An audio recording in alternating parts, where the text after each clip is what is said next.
कहानी का पूरा आनंद लेने के लिए इसके पिछले भाग को सुनना बिल्कुल भी मत भूलिएगा।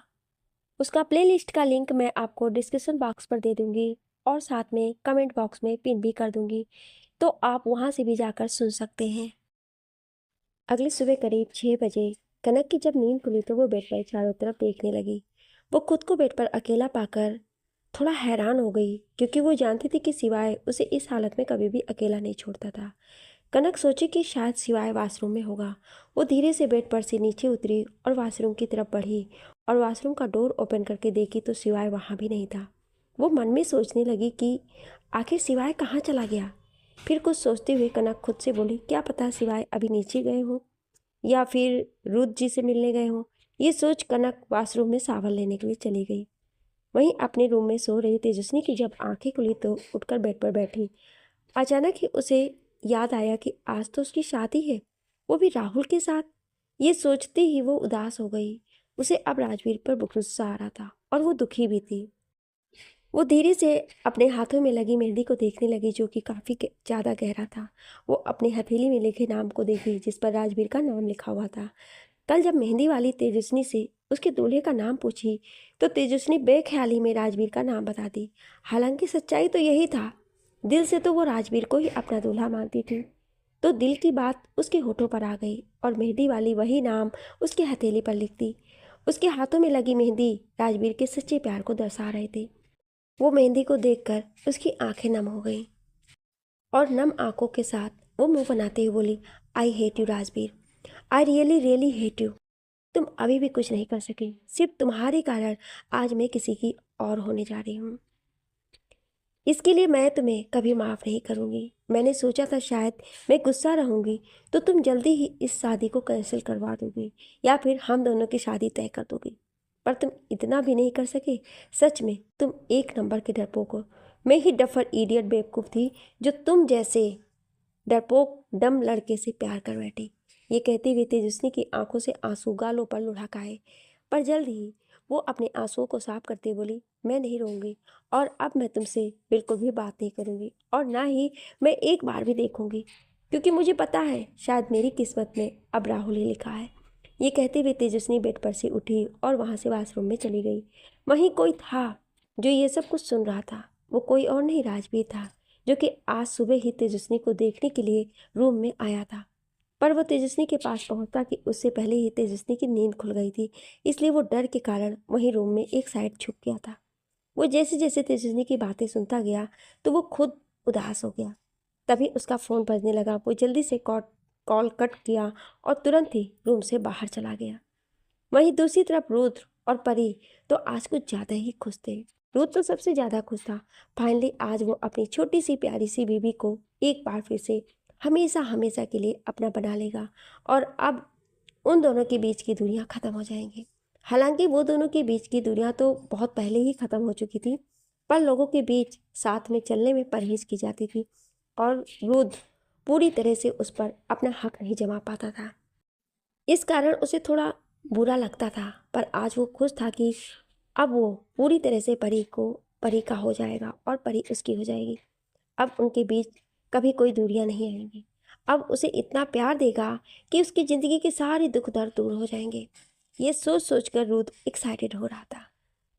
वो अभी वॉशरूम में शावर के नीचे खड़ा था। उसकी आंखें बंद थी और बंद आंखों के सामने उसे सिर्फ परी का चेहरा ही दिखाई दे रहा था। वहीं परी का भी हाल कुछ ऐसा ही था। वो भी बेड पर से उठी और मुस्कुराते हुए ही वॉशरूम में चली गई, क्योंकि आज कुछ ही देर के बाद उनकी हल्दी होने वाली थी। उसके बाद शादी की रस्में स्टार्ट होने वाली थी, इसलिए वो सभी जल्दी जल्दी रेडी हो गए थे। वहीं दूसरी तरफ मान और तिशा जी आज के दिन को लेकर काफ़ी ज़्यादा एक्साइटेड थी। तिशा, जिसके लिए सब कुछ एक सपना के जैसा था, उसे तो अभी भी यकीन नहीं हो रहा था कि वो राजस्थान की कुंवर शाह की बीवी यानी कुंवर रानी बनने वाली है। उसे लग रहा था कि उसके जैसे मामूली लड़की हो तो कोई लड़का पसंद ही नहीं करता, पर शायद वो बहुत लकी थी जो उसे मान मिला और मान ने उसे सच्चे दिल से अपनाया है। ये सोचकर तिशा की आंखें नम हो गई। वो एक नज़र ऊपर की तरफ देखते हुए धीरे से बोली, थैंक यू माँ पापा, आप लोगों के आशीर्वाद के कारण ही आज मुझे कुंवर सा मिले हैं। सच में बहुत अच्छे हैं माँ पापा। बस हम दोनों कभी अलग ना हों। आप लोग हमेशा हम पर अपनी कृपा बनाए रखना, वरना मैं जी नहीं पाऊंगी। ये कहते हुए तिशा की आंखें नम हो गई। थोड़ी देर बाद सभी लोग रेडी होकर महल के एक बड़े से हॉल में इकट्ठा हो गए थे। वहीं पर एक साइड हल्दी की रस्मों के लिए सब कुछ तैयारी हो गई थी। वहां पर एक तरह फूलों से सजावट की गई थी और उनके बीच में एक छीना पर्दा लगा हुआ था। उसके एक साइड छोटे छोटे 3 मखमली गद्दी लगाई गई थी और दूसरी साइड भी ऐसे ही 3 मखमली गद्दी रखी गई थी। एक तरफ लड़कों की हल्दी होने वाली थी और दूसरी तरफ लड़कियों की। हालांकि जैसा रस्म था, हल्दी के बाद लड़का लड़की तब तक एक दूसरे को नहीं देख सकते हैं जब तक उनकी शादी नहीं हो जाती। इस कारण पहले से वहां पर पर्दा लगा दिया गया था ताकि लड़का लड़की एक दूसरे को ना देख सके। थोड़ी देर में रुद्र, मान और राहुल तीनों ही येलो कलर का कुर्ता और पैजामा पहनकर वहां आए। पंडित जी, जो कि पहले से वहां आ चुके थे, और बाकी के घर के लोग, दादाजी दादी जी भी वहीं पर इकट्ठा थे। वहीं आदि तो रूथ को देखकर इतना ज़्यादा एक्साइटेड था कि वो भागते हुए रूथ के पास आया और तुरंत उसे गले लगाते हुए बोला, वाह भाई, क्या लग रहे हो आप, मानना पड़ेगा, आपके सामने तो बड़े बड़े मॉडल भी पानी कम चाय हैं। रुद्र उसे घूर कर देखा। ये देख आदि अपने दांत दिखा दिया। तभी आदि की नज़र मान पड़ गई तो वह हंसते बोला, क्या बात है कुमार सा, आप भी कमाल के लग रहे हो। मान उसे एक नज़र देखा और फिर रुद्र की तरफ देखने लगा। मान को ऐसा करने पर आदि मुंह बना लिया और मन में बोला, दोनों के दोनों एक नंबर के सड़ू हैं। मैं इतनी तारीफ कर रहा हूँ, ये नहीं कि इतना प्यार से छोटा बच्चा तारीफ कर रहा है तो उसे थैंक यू बोल दें, पर नहीं, ना जाने कहाँ से उनकी शादी हो रही है। इस जैसे सड़ू लोगों को कैसे लड़कियां पसंद कर सकती हैं। मुझे देखो, मैं हैंडसम हूँ, मैं क्यूट हूँ और जैसे ही शादी होनी चाहिए, पर नहीं, हाय, मेरी कब शादी होगी। ये कहते हुए आदि की नज़र वहीं थोड़ी दूर पर खड़ी सोनम पर गई, जो कि अभी दादी जी से बात कर रही थी। तभी सोनम की नज़र सीढ़ियों से आ रही कनक पर गई तो जल्दी से कनक के पास गई और धीरे से उसे सहारा देकर वहां लेकर आ गई और एक साइड रखे सोफे पर बिठा दी।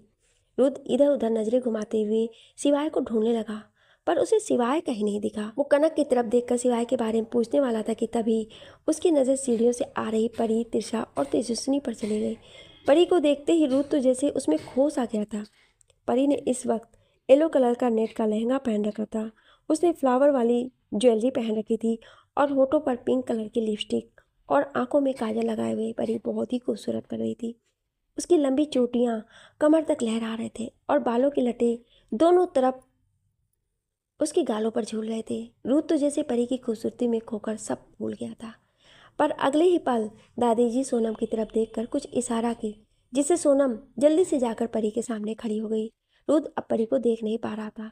वो इधर उधर नजरें करने लगा, लेकिन तभी सोनम थोड़ी तेज आवाज में बोली, सॉरी जीजू, अब आप मेरी दोस्त को नहीं देख सकते जब तक कि आपकी शादी नहीं हो जाती। इतना कहते हुए वो जल्दी से परी को अपने साथ लिए दूसरी तरफ चली गई। रुद्र बस सोनम को घूर कर देखता रहा। वहीं मान और राहुल, जो कि तिशा और तेजस्विनी को देख रहे थे, राहुल तो तेजस्विनी को देख रहा था, मुस्कुरा रहा था, पर उसके दिल में तो जैस्मीन की यादें बसी थी। उसे तो ऐसा लग रहा था कि वो कब ये सब कुछ छोड़ छाड़ कर जैस्मीन के पास चला जाए। उसे अब गुस्सा भी आ रहा था कि ये तेजस्विनी शादी नहीं रोक पाई। वो अब गुस्से से अपनी नजरें फेर लिया। वहीं मान बस दिशा को देखे जा रहा था, पर अगले पल 2 लड़कियां आई और उन दोनों अपने साथ लिए उस तरफ चली गई जिधर परी गई थी। उन्हें ले जाकर दूसरी साइड बिठा दिया गया और फिर रुद्र, मान और राहुल को भी बैठने के लिए कह दिया गया। तेजस्विनी भले ही वहां बैठी थी, पर उसकी नज़रें राजवीर को ढूंढ रही थी। भले ही वो सुबह बोली थी कि राजवीर से गुस्सा है, पर अभी भी वो बेताबी से राजवीर को ढूंढने जा रही थी, क्योंकि उसे कहीं राजवीर दिखाई नहीं दे रहा था, जिस कारण उसके दिल की धड़कनें बढ़ी हुई थी। तभी गांव की औरतें आईं और वो लोग दादी जी की तरफ देखते हुए बोली, दादी जी, ये हल्दी की रस्में शुरू करें। दादी जी मुस्कुराते हुए अपना सर हिला दी। तभी राजा साहब और निहारिका जी भी वहां आ गए। निहारिका जी तुरंत आगे आईं और खुद से हल्दी लेकर बोली, पहले मैं अपनी बेटियों को हल्दी लगाऊंगी और साथ में अपनी होने वाली बहू को भी। ये कहते हुए निहारिका जी घूर कर तिरछा को देखी, जैसे अपनी आंखों से तिरछा को मार डालेंगी, जिससे तिरछा डर से अपनी नजरें नीचे झुका ली। वो निहारिका जी से बहुत डरती थी। तभी निहारिका जी अपने हाथों में हल्दी का बाउल लिए उन तीनों की तरफ बढ़ गई और तीनों को बारी बारी से अलग अलग बाउल से हल्दी लगाई। इधर लड़कों को भी हल्दी लगाने की रस्में शुरू हो गई थी। अभी रस्में शुरू हुई थी कि तभी एक तेज आवाज सभी के कानों में गई। ये सब क्या हो रहा है? आप सभी ऐसा कैसे कर सकते हैं? ये हल्दी नहीं हो सकती। इस आवाज़ को सुनते ही सभी की नज़रें सामने गई तो सामने खड़े शख्स को देख सभी चौंक गए। सामने कोई और नहीं, राजवीर खड़ा था। उसने एक लड़की का हाथ थाम रखा था। वहीं राजवीर को ऐसे अचानक से बीच में आकर हल्दी की रस्म रोकते हुए देखकर सभी चौंक गए थे। तेजस्विनी तो एक पल के लिए उम्मीद भरी नज़रों से राजवीर की तरफ देखी, पर वो थोड़ा डरी हुई थी। पर कहीं ना कहीं उसे दिल ही दिल में खुशी भी हो रही थी कि चलो, कम से कम राजवीर अब तो हिम्मत कर पाया, अपने दिल की बात सबसे कह पा रहा है। पर तभी राजवीर के कहे आगे के शब्दों को सुनकर वो हैरान हो गई और उसका दिल पल भर में ही चूर चूर हो गया। अभय जी राजवीर की तरफ देखकर बोले, क्या हुआ राजवीर बेटा, आखिर तुमने क्यों हल्दी की रस्म रोकने के लिए कहा? राजवीर अभय जी की तरफ देखते हुए बोला, माफ़ कीजिएगा राजा जी, वो क्या है ना, मैं कहने वाला था कि मेरे बिना ये हल्दी कैसे पूरी हो सकती है। मैंने भी शादी करने के बारे में सोचा है। ये सुनते ही सभी थोड़ा चौंक गए। तेजस्विनी एक बार फिर उम्मीद से राजवीर की तरफ देखी। तभी राजवीर आगे बोला, और आप लोग ये मत बोलिएगा कि मेरे लिए लड़की नहीं है। ये रही लड़की, मैंने अपने लिए लड़की ढूंढ ली है और अब मैं इसी मंडप में आज ही के दिन शादी करूँगा इस लड़की के साथ। ये सुनते ही सभी एक बार फिर से चौंक गए। वहीं तेजस्विनी का तो दिल पूरी तरह से टूट गया। उसकी आंखें नम हो गईं और आंखों से आंसू की धारा बह गई। सभी राजवीर के अचानक के फैसले से अभी भी चौंके हुए थे कि अचानक से राजवीर कैसे शादी का प्लान बना लिया। वहीं सबसे ज़्यादा हैरान तो कोई और नहीं, राहुल था। राजवीर के हाथ में जिस लड़की का हाथ था, उस लड़की को देख राहुल को अपने आंखों पर यकीन नहीं हो रहा था। वो धीरे से बड़बड़ाया, जैस्मिन? जी हाँ, राजवीर के साथ खड़ी लड़की कोई और नहीं, राहुल की मोहब्बत जैस्मिन थी।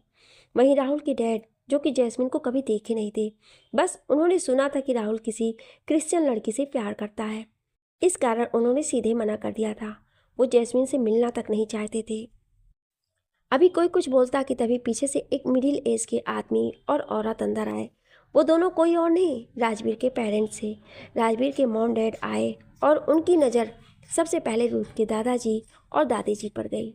वो दोनों जाकर उन्हें प्रणाम किए। दादाजी उनकी तरफ देखते हुए बोले, तुम दोनों भी आ गए, लगता है बेटे ने बता दिया है कि वो शादी करना चाहता है। राजवीर के डैड मुस्कुराते बोले, अब हम क्या कर सकते हैं अंकल जी, जब हमारा बेटा अपने लिए खुद ही जीवन साथी ढूंढ लिया है तो हमारे लिए इससे बढ़कर खुशी की बात क्या हो सकती है। और वो जिद करके बैठा है कि वो आज ही रूथ के साथ ही शादी करेगा, तो हम भी तुरंत तैयार हो गए।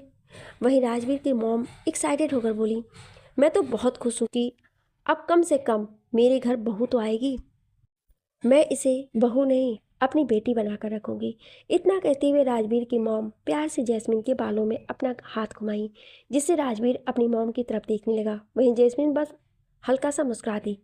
राजवीर जब खुद पर किसी को घूरती हुई नज़रों को महसूस किया तो वो अगले ही पल वो जैस्मिन का हाथ छोड़ दिया। जैसे ही उसकी नज़रें तेजस्विनी से मिली तो वो तुरंत अपनी नज़रें चुराने लगा, क्योंकि तेजस्विनी उसे जानलेवा नज़रों से घूर रही थी। बेचारा राजवीर डर के कारण इधर उधर देखने लगा। उसकी हिम्मत नहीं हो रही थी कि वो तेजस्विनी की तरफ देखे। साथ ही उसने तेजस्विनी की आंखों में आंसू देख लिए थे, जिससे उसे बहुत बुरा लग रहा था। इस कारण वो दोबारा तेजस्विनी की तरफ नहीं देखा। तभी रुद्र राजवीर की तरफ देखते हुए बोला, अब जब तूने शादी के लिए दुल्हन ढूंढ ली है तो देर किस बात की है, जा जल्दी से रेडी होकर आ, फिर हल्दी की रस्में स्टार्ट होंगी। राजवीर रुद्र की बात सुना तो तुरंत ही वहाँ से ड्रेस चेंज करने के लिए चला गया। वहीं जैस्मिन को भी राजवीर की मॉम अपने साथ ले गई। थोड़ी देर में दोनों ही ड्रेस चेंज करके आ गए। जहाँ राजवीर ने येलो कलर का कुर्ता पजामा पहना था, वहीं जैस्मिन ने येलो कलर का अनारकली सूट पहन रखा था। वो दोनों ही अपनी जगह पर जाकर बैठ गई और हल्दी की रस्में एक बार फिर से स्टार्ट हो गई। तेजस्विनी भले ही हल्दी की रस्में कर रही थी, पर उसका दिल अब पूरी तरह से टूट गया था। एक उम्मीद की किरण जो उसके मन में थी, वो सब भी खत्म हो चुके थे। वहीं राहुल राजवीर को गुस्से से घूर रहा था, पर राजवीर उसे पूरी तरह से इग्नोर कर हल्दी लगवाने वाला लगा। थोड़ी देर बाद हल्दी की रस्में पूरी हो गई और सभी अपने अपने रूम में हल्दी साफ करने के लिए चले गए। पर तेजस्विनी और राहुल का तो गुस्सा राजवीर पर बढ़ गया था। वो दोनों उस पर गुस्सा निकालना चाहते थे, पर उन्हें मौका ही नहीं मिल रहा था। और देखते ही देखते शाम हो गई। शाम के करीब 6 बजे तक पूरे महल को बड़ी ही खूबसूरत तरीके से सजा दिया गया था। हालांकि सजावट पहले से ही थी, पर अब और भी ज़्यादा सजावट कर दिया गया था। पूरे महल को चारों तरफ से कलरफुल लाइटों से सजाया गया था। वहीं महल के बड़े से गेट पर भी कलरफुल लाइटें लगी हुई थी और उन पर तरह तरह के फूलों से भी सजावट किया गया था। ये सब कुछ बहुत ही मनमोहक और आकर्षक था। यहाँ तक कि पूरे राजस्थान को भी आज बहुत ही अच्छे से सजाया गया था, क्योंकि राजस्थान के अजमेर ज़िले के राजा साहब की दोनों बेटियों की शादी जो थी, इसके साथ ही साथ उनके बेटे की भी शादी थी। तो चारों तरफ खुशियाँ खुशियाँ बिखरी हुई थी। वहीं राजस्थान के सभी लोग शादी में शामिल हो रहे थे। उनके साथ ही साथ बड़े बड़े बिजनेसमैन भी शादी में आए थे, क्योंकि रुद्रांश राठौर को सभी लोग जानते थे कि वो नंबर 1 बिजनेसमैन है। तो सभी उनसे कनेक्ट थे। और जैसे सबको पता चला कि रुद्रांश राठौर की शादी हो रही है, तो वो सब शादी में शामिल होने के लिए आ गए। इसके साथ ही साथ राजवीर और मान का भी बिजनेस की दुनिया में काफ़ी नाम था। वहीं महल के अंदर भी सब कुछ बहुत ही अच्छे से डेकोरेटेड था। पर शादी की रस्में सब कुछ महल के बैक साइड एरिया में होने वाली थी। बैक साइड एरिया में एक बड़ा ही प्यारा सा मंडप बना हुआ था, जो कि काफ़ी बड़ा सा मंडप था, क्योंकि आज वहाँ पर 4 जोड़ियों की शादी थी, जो कि बहुत ही खूबसूरत लग रहे थे। इस बीच किसी का भी ध्यान सिवाय पर नहीं गया कि सिवाय कहीं भी नहीं दिख रहा है। पर कनक बेचैन थी और उसे यही लग रहा था कि आखिर सिवाय कहाँ जा सकता है। वो रुद्र से पूछना भी चाह रही थी, पर रुद्र उसे कहीं नहीं दिखाई दे रहा था। थोड़ी देर में कनक रेडी होकर रुद्र की तरफ जाने लगी, पर जैसे ही वो रूम की तरफ बढ़ी, रुद्र तब तक वहां से मंडप की तरफ बढ़ चुका था। ये देखकर कनक और भी ज़्यादा बेचैन हो गई। उसकी धड़कनें बढ़ी हुई थी। उसे बार बार सिवाय के लिए चिंता हो रहा था। वहीं कोई था जो उदास था। वो कोई और नहीं, आदि था। वो बेचारा सोच रहा था कि अब सबकी शादी हो रही है, सिर्फ वही रह गया।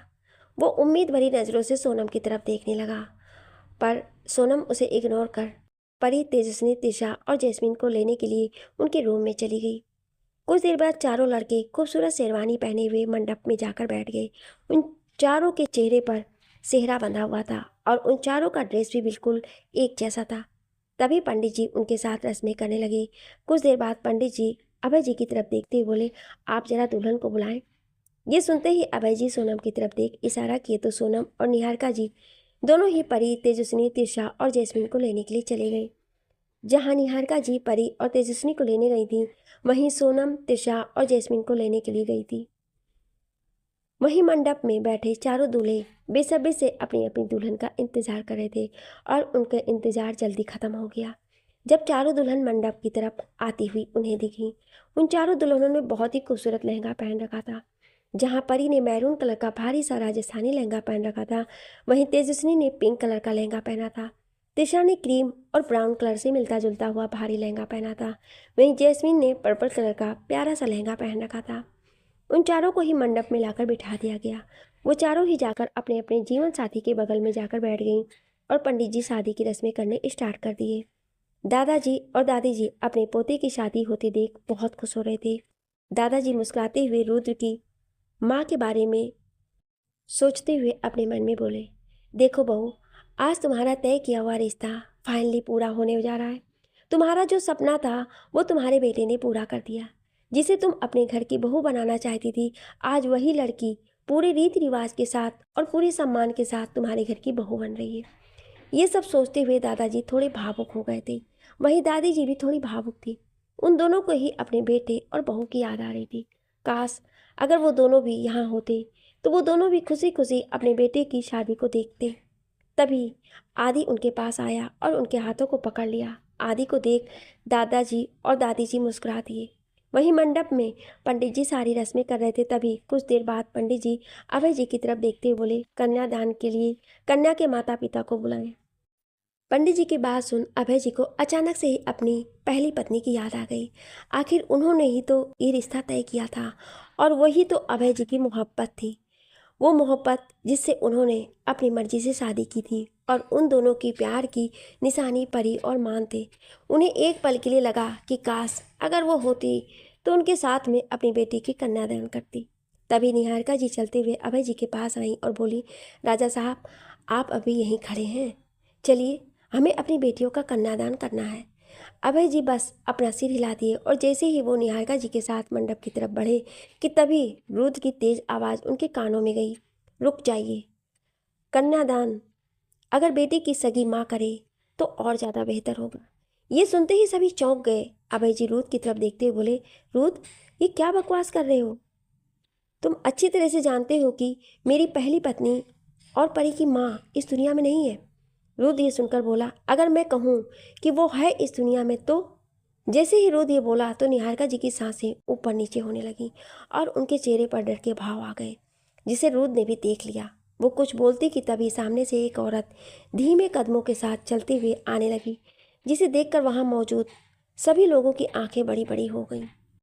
सामने से आ रही औरत को लगातार सब देखे जा रहे थे। वही निहारिका जी जैसे ही उस औरत को देखी तो वह हैरान हो गई।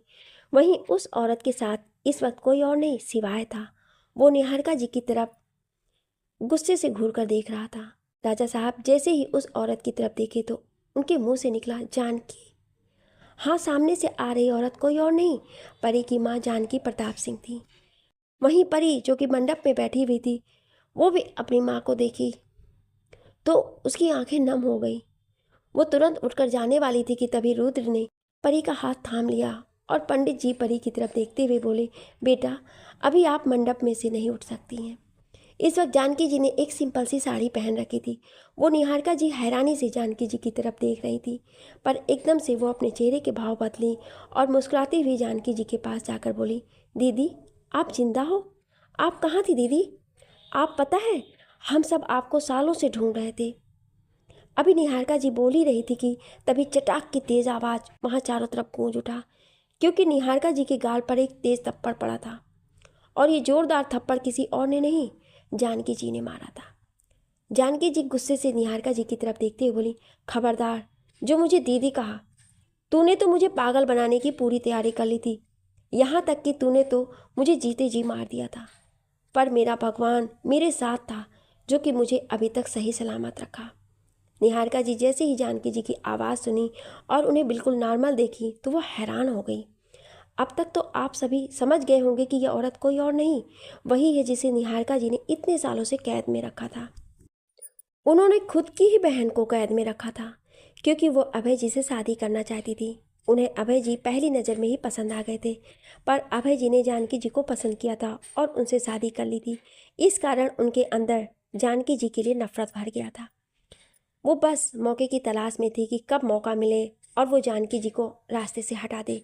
और परी के पैदा होने के कुछ सालों बाद ही उन्हें यह मौका मिला और मौके का फ़ायदा उठाते ही उन्होंने जानकी जी के कार का एक्सीडेंट करवा दिया। पर जानकी जी उस एक्सीडेंट में नहीं मरी। ये देखकर निहारिका जी ने उन्हें कैद कर लिया। वहीं अभय जी बस जानकी जी को देख के जा रहे थे।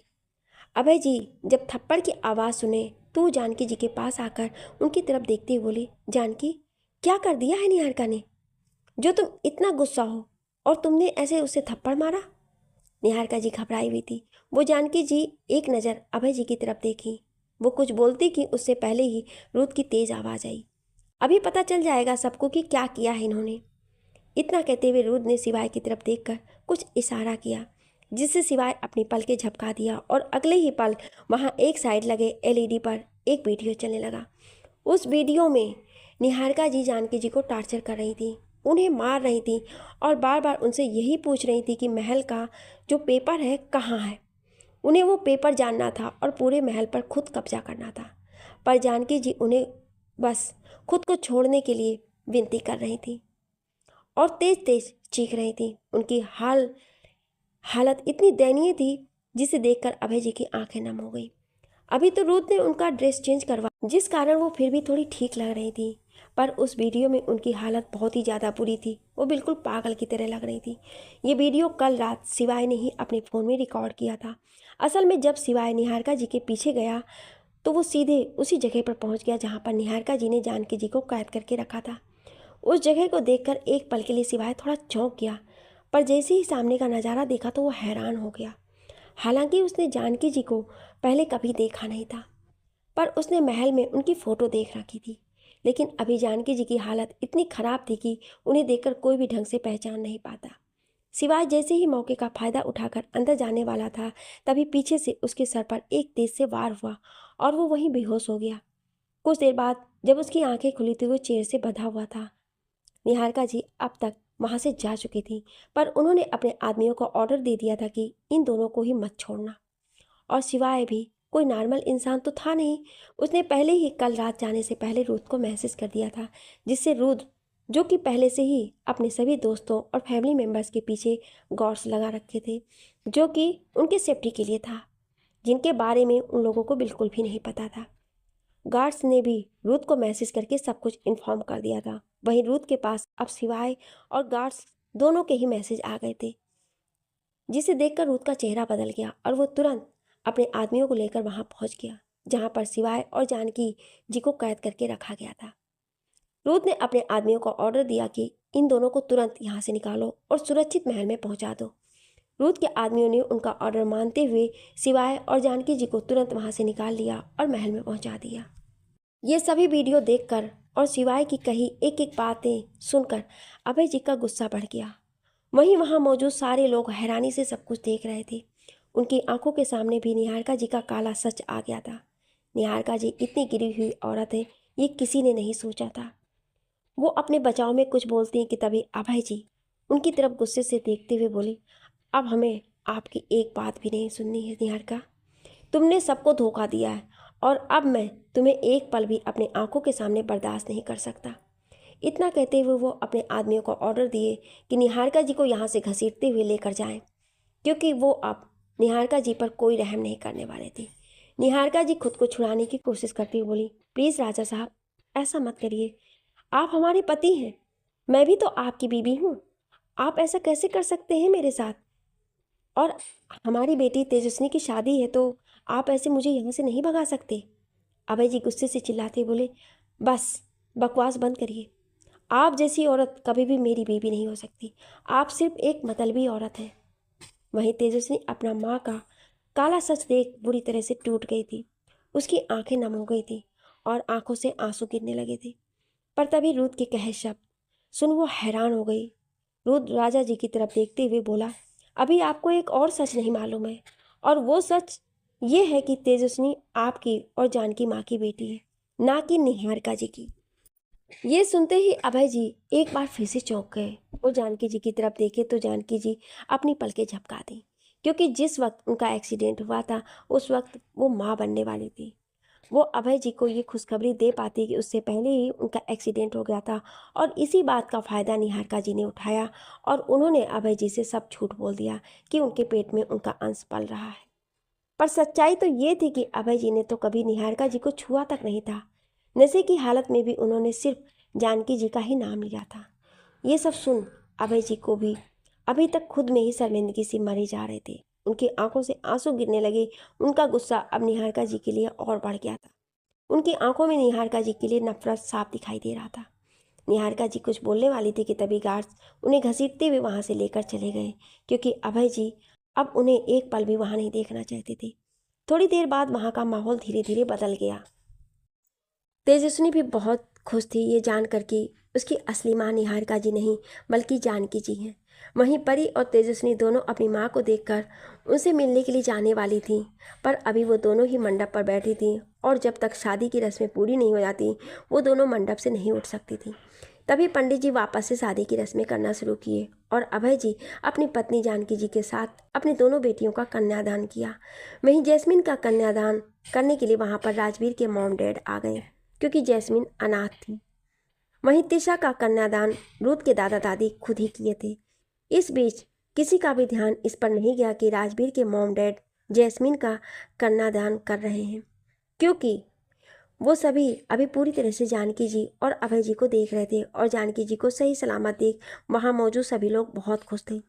थोड़ी देर में शादी की सारी रस्में हो गई। पंडित जी के कहने पर उन चारों ने अपनी अपनी जीवन साथी के गले में मंगलसूत्र और मांग में सिंदूर पहना दिया और 7 फेरे होने के बाद उनकी शादी संपन्न हो गई।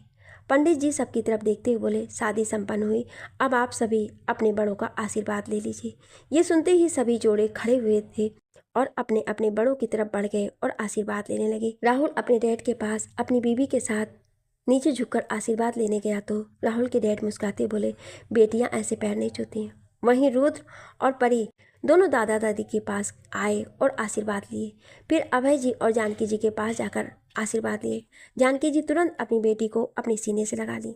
फिर राजवीर तुरंत अपनी दुल्हन का हाथ पकड़ उसे अपने साथ ले अपने मॉम डैड की तरफ बढ़ गया। दोनों ही जाकर उनसे आशीर्वाद लिए तो राजवीर की मॉम तुरंत ही राजवीर की दुल्हन का घूंघट हटा दी और मुस्कुराते हुए बोली, तेजस्विनी बेटा, आप मेरी बेटी हैं, बहू नहीं। और बेटियां कभी पैर नहीं छूती हैं, वो तो गले लगती हैं। इतना बोलो तुरंत तेजस्विनी को गले से लगा ली।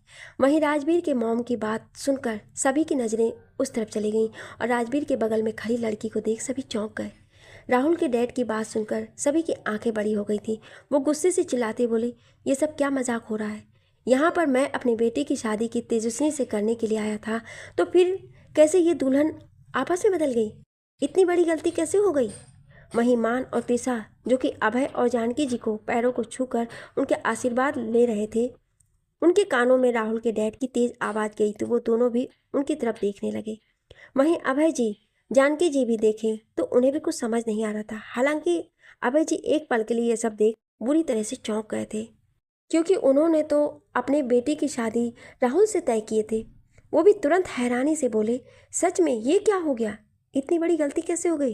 राजवीर की शादी तो जैस्मिन से होने वाली थी, फिर मेरी बेटी की शादी तुम्हारे बेटे राहुल से, फिर ऐसा कैसे हो गया? तभी राहुल के डैड गुस्से से बोले, जरूर इसमें किसी की चाल है। कहीं ये सब कुछ तुमने तो नहीं किया है ना अभय? अभय जी तुरंत बोले, ये तुम क्या बोल रहे हो? भला मैं ऐसा क्यों करूँगा? मैं तो खुद अपनी बेटी की शादी तुम्हारे बेटे से करना चाहता था। राहुल के डैड गुस्से से चिल्लाते बोले, मैं शादी को नहीं मानता और अभी इसी वक्त इस शादी को मैं कैंसिल करता हूँ। तभी रूथ की तेज़ आवाज़ आई, ये शादी आप कैंसिल नहीं कर सकते। और रही बात दुल्हन बदलने की, तो अगर देखा जाए तो सही मायने में अब उन दोनों की ही सही जोड़ी बनी है। पूछिए उन दोनों से, क्या वो दोनों इस रिश्ते को चाहते थे? राहुल, जो कि पहले से ही जैस्मिन से प्यार करता था, और ये बात अंकल जी आप भी जानते थे, पर आपने जैस्मिन से मिले बगैर ही इस रिश्ते को इनकार कर दिया था। तेजस्विनी, जो कि खुद राहुल से शादी नहीं करना चाहती थी, पर सिर्फ अपने बाबा साहब की खुशी के लिए वो इस शादी के लिए हाँ कर दी। बल्कि वो तो सिर्फ राजवीर को प्यार करती थी और राजवीर भी तेजस्विनी से प्यार करता था, पर वो दोनों अपने रिश्ते के बारे में आपको बताते उससे पहले आपने उसकी शादी तय कर दी। अभय जी सब कुछ सुने तो हैरानी से अपनी बेटी तेजस्विनी की तरफ देखे, जो कि अपनी नज़रों को नीचे झुकाए चुपचाप खड़ी थी। उसकी हिम्मत नहीं हो रही थी कि वो अपने बाबा साहब की तरफ नज़र उठाकर देखे। अभय जी कुछ बोलते कि उससे पहले ही परी की प्यारी सी आवाज़ उनके कानों में गई। परी चलकर अभय जी के पास आकर उनके हाथ पकड़कर बोली, बाबा साहब प्लीज़ इस बार बात मान जाइए। तेजस्विनी की खुशी राजवीर के साथ है।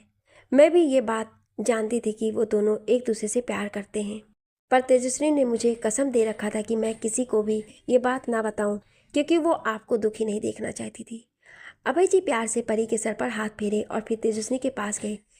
तेजस्विनी, जो कि अभी भी टेर से नज़रों को नीचे झुकाए खड़ी थी, जैसे ही वो अभय जी को अपने पास आते हुए देखी तो वो धीमी आवाज़ में बोली, सॉरी बाबा साहब। अभय जी उसके सर पर हाथ फेरते हुए बोले, मेरी बच्ची मेरी खुशी के लिए अपने प्यार की कुर्बानी दे रही थी।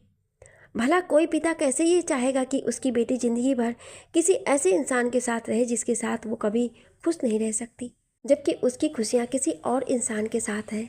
और जब भगवान ने खुद ही ये सब कुछ कर दिया, तो मैं भला कौन होता हूँ इस रिश्ते को तोड़ने वाला? मुझे ये रिश्ता मंजूर है।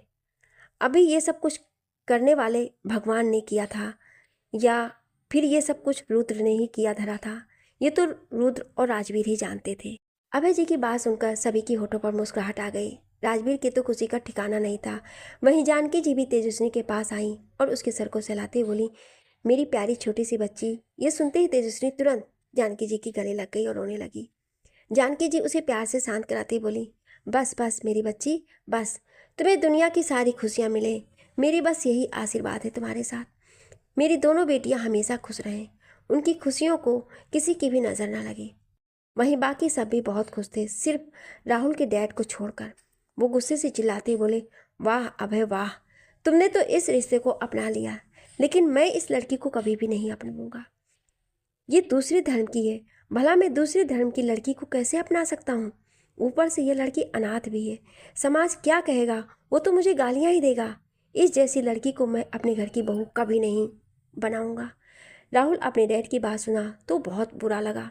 तभी रूथ थोड़ी गुस्से भरी आवाज़ में बोला, आप अभी भी इस धर्म जात कुरीतियों में बंधे हुए हैं? बाहर निकलिए इन सब से। अब जमाना बदल गया है, और वैसे भी अगर आपका बेटा दुखी रहेगा तो क्या ये समाज आएगा आपको खुशियाँ देने? अगर बेटा आपके साथ नहीं रहेगा, आपको छोड़कर चला जाएगा, तो ये समाज क्या आपके साथ देने आएगा? बताइए मुझे। हर माँ बाप के लिए अपने बच्चों की खुशी सबसे ऊपर होती है, और आपकी बेटी की खुशी जब जैस्मिन के साथ है तो भला क्यों आप उसकी ज़िंदगी बर्बाद करने पर तुले हुए हैं? आप मुझे एक बात बताइए, क्या आप नहीं चाहते कि आपका बेटा हमेशा खुश रहे और हमेशा आपके साथ अच्छा व्यवहार करे? उसके मन में आपके लिए रिस्पेक्ट हो, ना कि गुस्से की भावना। रूथ की कही एक एक बातें राहुल के डैड के दिल को छू गए थे। उन्हें भी अब एहसास होने लगा था कि वो अपने बेटे की खुशी को इग्नोर कर सिर्फ अपनी मर्जी उस पर डाल रहे थे, जबकि उनके बेटे की खुशी तो जैस्मिन के साथ है। वो अपने बेटे की तरफ देखे, जो कि उदास भरी नज़रों से उन्हें देख रहा था, और इस उम्मीद से कि अब उसके डैड इस रिश्ते के लिए मान जाए। तभी अभय जी भी उनके पास आए और उनके कंधे पर हाथ रखते हुए बोले, मान जाना मेरे यार, तेरे बेटे की खुशी से बढ़कर और क्या हो सकता है तेरे लिए? तू ही तो कहता था कि तेरा बेटा ही तेरा सब कुछ है। तो क्या तू अपने बेटे के लिए इतनी सी बात नहीं मान सकता? आखिर उसकी पूरी ज़िंदगी का सवाल है, कोई एक दो दिन की बात नहीं है। अभय जी की बात सुनकर राहुल के डैड मुस्कुराते हुए राहुल के पास गए और बोले, बस बेटा, अब मैं और अपनी मर्जी तुम पर नहीं डालूंगा।